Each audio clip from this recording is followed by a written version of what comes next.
Good evening everyone, कैसे हैं आप सभी लोग। आई होप आप सभी अच्छे होंगे। Today we are discuss about inductive method and deductive method.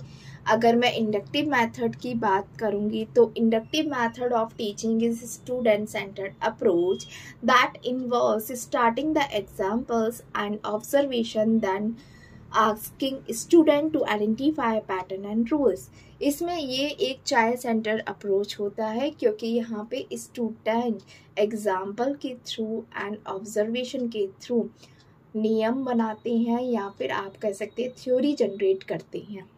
यहाँ पे सबसे ज़्यादा इस मेथड में स्टूडेंट एक्टिव होते हैं और इंडक्टिव मेथड ज़्यादातर क्लास में यूज़ किया जाता है क्योंकि ये स्टूडेंट की critical thinking, divergent thinking and problem solving thinking को इंक्रीज करता है, which are help to generate new theories to the student.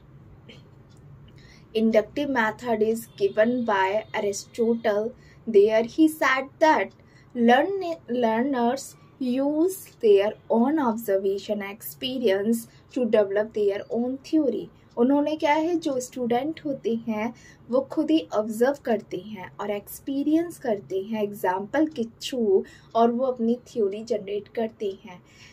Inductive method जो स्टूडेंट की कंसेप्ट है उसको परमानेंट करने में हेल्प करता है। वो जब वो लर्निंग बाय डूइंग करके सीखते हैं, एक्टिविटी के थ्रू कर सीखते हैं तो वो इतनी जल्दी भूलते नहीं हैं। तो इंडक्टिव मेथड ज़्यादा अच्छा है as comparison to deductive method. अभी हम डिडक्टिव मेथड के बारे में पढ़ेंगे। देन आप कह सकते हैं कि दोनों मेथड में से कौन से मेथड ज़्यादातर यूज़ करने चाहिए। When we talk about inductive method, this method follows specific to journal. Why we are said that specific to journal? Because specific is example. Her particular topic के लिए अलग अलग example होते हैं, which that's why we are saying specific.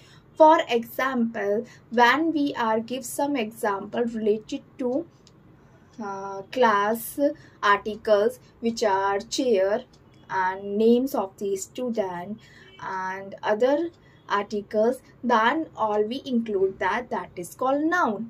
So her particular topic से related example अलग होते हैं, इसलिए हम कहते हैं this method follows the rule specific to journal.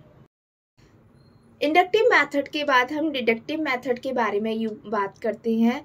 तो the Greek philosopher Aristotle is created the inductive method. इसको भी हमारा जो इंडक्टिव मेथड है वो ग्रीक फिलोसफर एरिस्टोटल ने दिया है।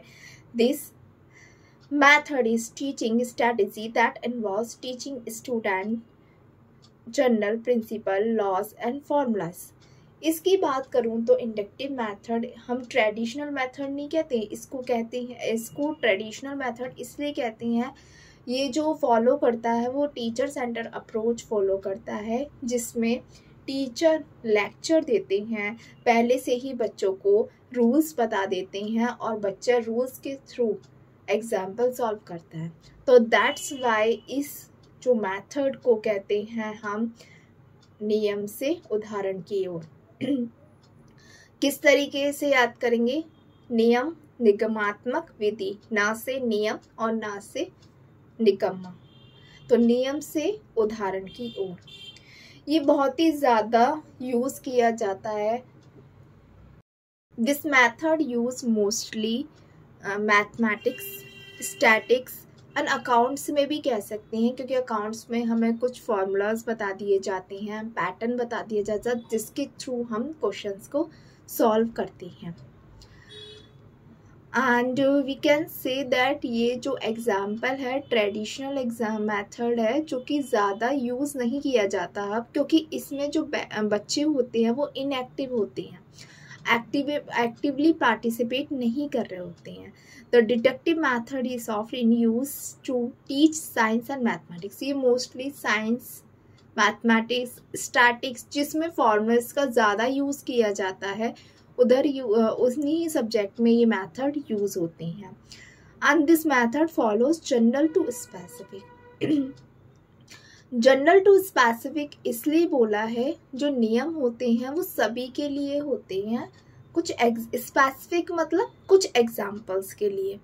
अब ये नहीं है कि मैं एक ही नियम से पूरी मैथ सॉल्व कर दूं। डोंट बी से, हम एक नियम से पूरी मैथ सॉल्व नहीं कर सकते। तो इसलिए आजकल इंडक्टिव मेथड ज़्यादा यूज़ होता है, क्योंकि बच्चे इसमें एक्टिव पार्टिसिपेट करते हैं, खुद ही क्या करते हैं, थ्योरी जनरेट करते हैं, या फिर कह सकते हैं खुद ही कंसेप्ट जनरेट करते हैं। So thank you everyone. अगर आपको मेरी वीडियो अच्छी लगी हो तो please like my video and subscribe my channel.